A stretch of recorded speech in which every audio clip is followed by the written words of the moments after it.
तर श्री स्वामी समर्थ. आज होता श्रावण महिन्यातील पहिला गुरुवार. मग ठरवलं की चला आजपासूनच सुरू करूया स्वामींच्या 11 गुरुवारला. खूप दिवसांपासून हे व्रत करायचं होतं, पण काही ना काही अडथळे येत होते. पण म्हटलं चला आज करू. पण मग सकाळीच काही साहित्य नसल्यामुळे मन नाराज झालं होतं. पण म्हटलं चला स्वामींनाच विचारू काय करायचे. त्यानंतर स्वामींना विचारलं आणि मग स्वामींचं उत्तर हो आलं. मग म्हटलं चला जे आहे जसं आहे त्यातच आपण सुरू करू.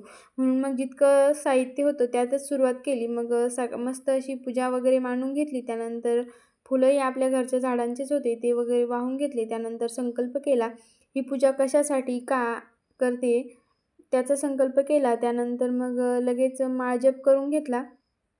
11 माळीच करायच्या होत्या, पण मग ते नाही जमलं म्हणून मग एक माळ दोन्ही मंत्रांची करून घेतली.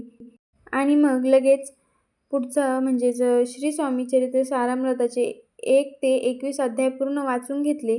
आणि या संबंधीचा मोठा व्लॉग बनवायचा होता, पण मग म्हटलं चला यावेळेस आपलंच काही चुकतंय का हे तुम्हाला विचारून पुढच्या वेळी सगळं व्यवस्थित शूट करून तुमच्यासोबत शेअर करेल की मी पूजा कशी केली.